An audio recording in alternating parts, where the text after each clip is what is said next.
Sanibonani guys, sicela ngisipende usuku lanamhlanje nami ekuseni sivuke sahambisa abantu and they were feeling so good. Nkosi yami aqale kahle isonto labo. So lana ama-views wami aka-Facebook ngizobonga hawe mabe ngike ngakhalaza phela ku-red ngabe sengenza ukudla ngadla ngaqeda lapho ngahamba ngaya kosebenza kade ngisebenza engadini namhlanje laphayana kade sengisusela othayela ngaklina. So ngisaqhubeka-ke lana ngiyareka ngizama ukwenza indawo la ngizotshala khona because indawo kade ngitshala kuyona angesakwazi ukuyisebenzisa. So now fanele sakhe indawo entsha fanele siyisebenzise for ukutshala.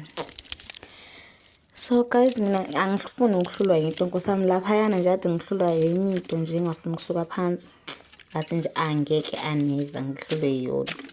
Ngizoyenza nje ngincinge kancane izobe clean. So ijene engangikhuluma ngayo iyona lena leyo sicela nihambe nayo kimi ningiphelezele siyiqalise. Ijene yokutshala guys yo ayingeke kunzima ukutshala umsaqala from scratch uqalisa ungazi impethu uzoyibeka kanjani but kuzokwenzeka nginalo nje ithemba ukuthi kuzoba right ngelanga kuyophuma izithelo la kule ndawo. La ngithabona la ngisaqhubeka ngiyasebenza kunawo izindawo engizikhathile eziningi kade ezingekho kahle. Guys mina angazi nkosi yami ukuthi lento ngiyenza kanjani but lana bade sengikhathele ngizothi yani the body is working.